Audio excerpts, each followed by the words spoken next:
going to start with a story. And it's a story about a woman by the name of Gwen who worked as a server for a number of years. And the way she tells the story, she had seen it all. She had seen good tippers and bad tippers. She had seen people who would stack everything on the table nice and neatly, thinking that they were helping her out. Yeah, I'll own it. Me too. I went back and read that several times. Like they're helping, she said. Like they're helping, aren't we? And she had seen people who left their table looking like a tornado had passed through. She saw people who acted like they really didn't want her to show up any more than she had to, and people who had children who they did not discipline. She said she had seen it all until one day she had a new experience. She said it was rather a slow night, and she had a table of two. And she said that the couple seemed very pleasant to her, and everything seemed like it went well, and she gave them her usual service and took their orders and checked in to see if they wanted anything more to drink from time to time, and she brought the check. And she said that after they left, she went over to clear the table and pick up the receipt, and she noticed that they had not left a tip. And instead, she noticed that there were words written in great big bold print on the receipt, and it said, "Do better." She said she was just dumbfounded, and she felt both hurt and angry. Do better? She thought to herself, I wasn't rude. I got their food out on time. They ate every bit of what I brought to them, and they didn't complain at all about anything. What more could they have wanted, she thought to herself. And privately, she vented to her co-workers, and they either agreed, some people are just disrespectful or unkind or thoughtless or don't know any better or whatever, and some just shrugged it off and said, oh, that's just the name of the game, that's just the way it goes. But she couldn't seem to let it go. It just kept playing in her mind, do better. And even as she left the restaurant that night, she kept thinking, do better, do better. Well, she was not sure if the couple had been disrespectful and they had intended to deliver an insult. And she thought to herself, if that was their intention, it worked, they succeeded. But she asked herself, what if it wasn't? What if maybe it was a challenge? And so she decided right then when she had that thought that she was going to take the words as wisdom and move forward. And what would that look like for her as she practiced the art of doing better? So at her next shift, she said that she paid even more attention to her customers as they came in. She greeted them with extra enthusiasm, and she learned the names of the regular customers who came into the restaurant so that she would be able to call them by name. And she said that she anticipated their needs. Instead of waiting until they asked for a drink, she kept their drinks topped off.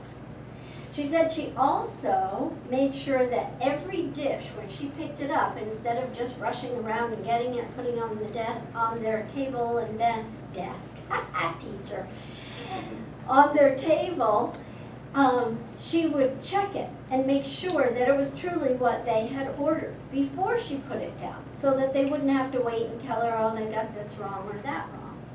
And she said that the other thing she did was she studied the menu, so that people who came in that asked her about things, instead of saying, I really don't know, she could give them an answer, or at least tell them what seemed to be popular, or if she tried it or not, and if she had what she liked. So she did that, and she noticed that as the days turned into weeks, something changed. And the something that changed was that she got more tips, and she got bigger tips. She noticed that some of the customers remembered her name.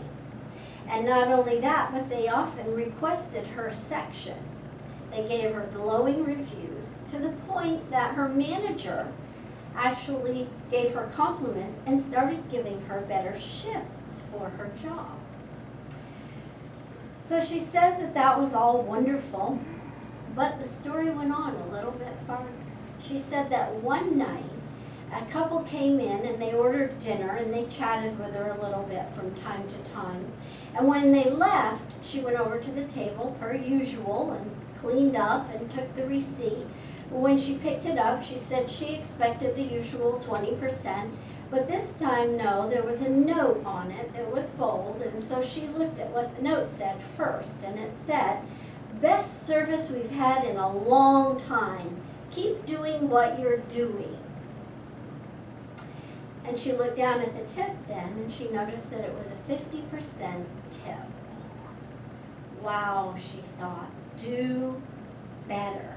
Whoever had written "do better" on that receipt that night, whether they meant it as a dig or a push, she'll never know. But either way, she took it, she ran with it, and she did better. And it paid off in lots of ways. She was probably happier too. So Wayne Dyer, someone that I just love, wrote, "Be aware that learning to identify ways in which you're creating your own obstacles can be tremendously enlightening." Why are you looking at me? I have created my own obstacles. Well, I didn't mean to look that way, but... Well, there's a saying that to do better, you must be better. And actually, we all know that at your true spiritual level, you're already perfect. Because if God is all it is, and God is perfect, and you are, therefore, you must be in the realm of perfection. So you really can't be any better. You may not always be running on all cylinders or on a full battery capacity, and so you don't feel better and you don't think you're better, but your true nature is perfection. Can you accept that? Within you is perfection, so you are not just capable of being better, you're capable of being the best. So you must recognize the perfection you already are and live up to your greatest potential, which is your higher or highest truth. The challenge in our new thought teaching is just that, creating a new thought. Change your thinking, change your life. Change your thinking so that you can be better. Change your thinking so that it aligns with your higher truth, the true nature of who you really are, and use your thinking to create perfect conditions. Don't ever settle for less than. Get to the point where you can look back and say, I can't believe I used to believe that, or I can't believe I used to do that because of what I used to believe. So think about this. What or how would you like to be? What or how would you like to feel? What can you do to feel better and feel like you are better? Contemplate and define that experience that you come up with. Examine it thoroughly, study it, and then claim it as yours. That's what we call creating a mental equivalent, which is basically just a model or prototype. It's a divine idea. It's a goal or benchmark. It's a personal standard or a critical mass point. It's a critical balancing point where nobody and nothing can throw you off course. See it as an actual defining aspect of your personal identity. See and feel yourself at that level and know how disappointing it would be to fall short of that level. And don't allow yourself to wander off into the weeds. Keep your focus on that divine idea of your personal worth, your personal best, your true integrity, and it will eventually become habitual. And you'll find yourself habitually doing better. So you're not really having to work it anymore because you realize you are better. I like that idea that we can't be better because we already are of God, and yet we can do better. Maya Angelou wrote, "Do the best you can until you know better. Then, when you know better, do better."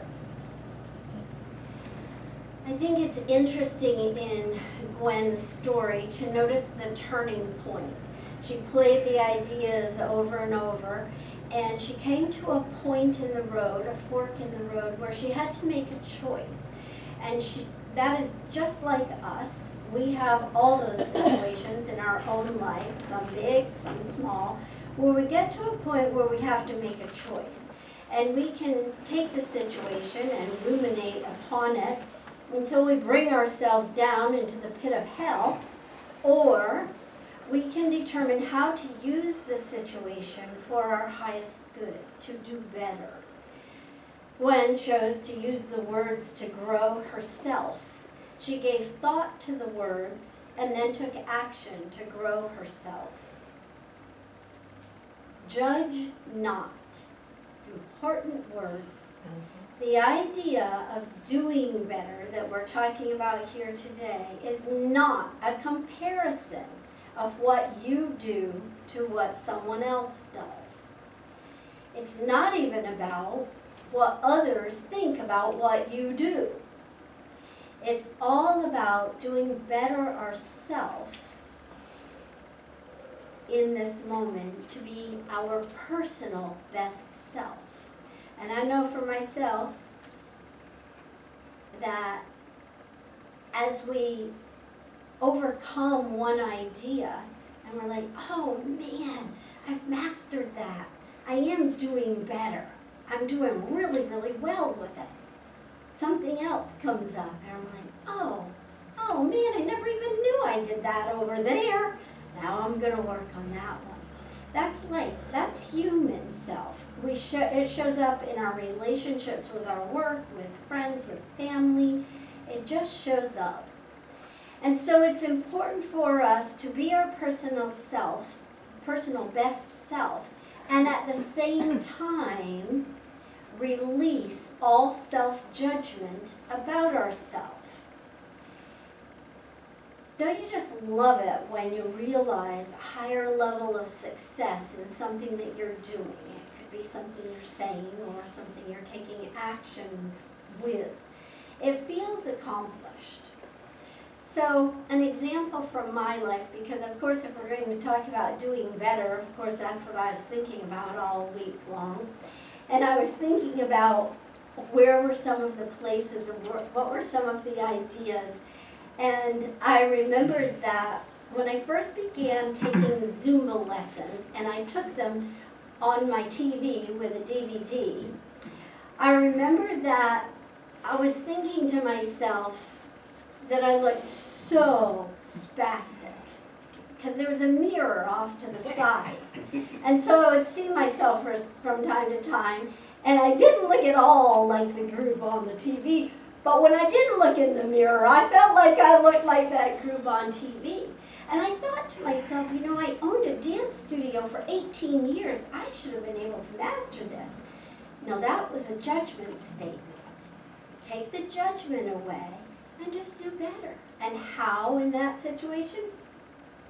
Bet everybody can guess. Practice. Now, I wasn't negatively judging myself, because I a lot of times will use humor to laugh at myself. And I find humor is uplifting. It's a realization moment that I'm going, oh yes, well, I'll look in the mirror maybe a few weeks down the road. So practice can be one way that we can learn to do better. When we catch ourselves doing or saying something that we wish we didn't, we can say, well, what would I have said in that situation? What do I wish I would have done in that situation? And then do better. So the willingness to show up instead of give up also helps. We have to keep staying the course. And if we've always do what we've always done, we'll always get what we've always gotten. So just like me, there are probably ways in which you have grown to date, to today, and ways which you do better today at certain tasks than you did yesterday. And maybe some of those took practice, and maybe some of them just took time. But we're talking today about the things we have still to do, our yet-to-be's. Remember to give yourself recognition for showing up and giving the necessary effort that it takes to do better. We probably all come up with something that we would like to do better, and probably some of us actually have a long list growing in our head of things we'd like to do better. Remember, judge not as you look at those ideas. So why wait to do better? What could possibly be holding you back? Remember, you're already perfect. I heard this recently that the best time to plant a tree was 20 years ago. The second best time is now. And I've quite often said there are no pros to procrastination. I love that saying. There are no benefits, and indeed, the more you push things ahead, the more they tend to pile up in the future, and eventually you're going to have to deal with them. And like Deborah, I've been thinking about working out and getting into better shape. And since she was taking over the television, I went out to our back porch where our workout equipment is. So I have no excuse to not work out. We have a whole weight system and a machine and an elliptical and a treadmill and several other things. So I have everything there. And our friend calls it our towel hangers. But since it's on our back porch, it doesn't collect towels, it just collects dust. So I decided, okay, I'm going to go out there. You get the best bang for my buck. I decided I'm going to do the elliptical. So I even took my phone out there thinking I might want to listen to some music while I did it. And I got on there, and I was working for about 45 seconds. Oh, I was kidding. And I'm thinking, oh my God, I don't think I'm going to be able to do this. I got up to a minute, and I was exhausted, and I was breathing, and I was panting, and I crawled off that thing. I went out in the house and Deborah, I only made a minute, and I was tired, and I had to sit down. So I'm not going to give up. So the next day I went out and said, okay, I'm going to do this again. And I got up to a minute, and I just couldn't do any more. So that afternoon I'm thinking about it, I just can't give up on this thing. I want to try it again. I got up to a minute and a half. Good Lord. Yes! My body felt exhausted, but it also felt like the muscles were coming back a little bit. I don't know if you even have muscles there anymore, but I felt better about it. They're there. The next day I couldn't walk. Oh, Lord. So the next day I went out and I did the same thing again. Now I've gotten up to 2 whole minutes now. But I feel a sense of accomplishment. Yes. And I think, you know what? My knees have been giving out, and I've been thinking I really want to go hiking this summer, and I really want to do all these things, and I'm too young to be old. And so if I'm going to do it, I have to do it now. And I think the reason my knees are bad is because I'm carrying a lot of extra baggage. And so if I don't take care of that, I won't be able to do all the things I want to do. So why wait to be better? Do it now. There's a tremendous sense of accomplishment when we can take things as they come in the now moment and deal with them here and now. You'll find your personal best is always experienced in the present. Not in the past or the future, but here and now. That's where we experience our personal bests. Ralph Waldo Emerson said, never lose an opportunity to see anything beautiful. And I've loved that phrase for a long time. In fact, I put this in the talk, and I pulled up Facebook this morning and realized that's the post that came up this morning for on Facebook from the Center for Spiritual Living. Emerson says, never lose an opportunity to see anything that is beautiful. And so I thought, well, where did he say that? Because I don't remember seeing that in his books, in his essays and so on. So I looked it up, and actually they're saying it's kind of doubtful that Emerson actually said that. He may have said it, but we're not exactly sure who said that. And it may have just been something that Emerson quoted somebody else as saying. But it goes on. So this is fascinating. Never lose an opportunity to see anything that is beautiful. For beauty is God's handwriting, a wayside sacrament. Welcome it in every fair face, in every fair sky, in every fair flower, and thank God, for it is a cup of blessing. Now, wow, what a great idea. See beauty everywhere. And I thought, well, I'm going to add to that. Never lose an opportunity to sing anything that's beautiful. Never lose an opportunity of being and doing something beautiful. That's a cool idea. I'm going to use that as an affirmation. Plotinus says we must close our eyes and evoke a new manner of seeing, a wakefulness that is the birthright of us all, though few put it to use. Wow, that's powerful, but few put it to use. Maybe we don't feel that we're up to our highest best because we're not putting our highest best to use. Obviously, Plotinus is talking about an inner vision when he says we close our eyes to see. And that which we're putting into use is an inner conviction that turns into an outer manifestation. So, be like the army and be the best you can be. And be like Nike and just do it now. Yes, and I love that idea of the beauty from Emerson that you spoke about, and connects back to what Sarah was talking about. There's beauty both in the caterpillar and in the butterfly. Great way for us to see it. Remember that it's important to recognize that doing better doesn't mean that what you're doing today isn't good enough. Sometimes we have a tendency to shame, blame, or guilt ourselves, and those are not good reasons to do better. They are self-defeating qualities, and so they only work to the degree that we accept them.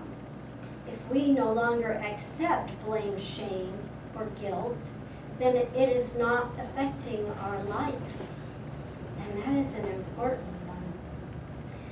We learn those ideas at an early age, and many of us carry with us for years and years the idea of not feeling good enough, not being good enough. And as we said, the being, we have to, if we're in science of mind, that's one of the first steps. Get to the point where you know that there's only God, so you must be. There is nothing that we should put down or put away if we truly enjoy it. I know that being a good parent was always a priority for me. And I was speaking with a friend once and sharing ideas about my sadness at the times that I wasn't as good of a parent as I wish I had been. And I said, but you know, I know that I did as well as I could do, and at the time. And I think we use that a lot. But this particular friend was a little wiser than that statement. I had used that statement, but it wasn't complete until she said what she said. And when I said as good as I could at the time, she said, you know, it sounds like you're judging yourself. Why don't you give yourself the same compassion and empathy that you give to others? And then she said, why don't you also spend time thinking about what you did right instead of what you did wrong? That was life-changing, for me anyway. because it created within me a habit that when I would catch myself thinking about something I was doing wrong, doesn't mean I'm not gonna do better, but look at the things that I do right. Because we have to have that confidence in ourselves and our abilities. So what is calling to you? Do you need to give yourself more compassion, more empathy? You need to practice something a little bit more, maybe practice in front of the mirror, talking to someone that you always tend to get into a back and forth with. We each have a different story, and in fact, we have many stories.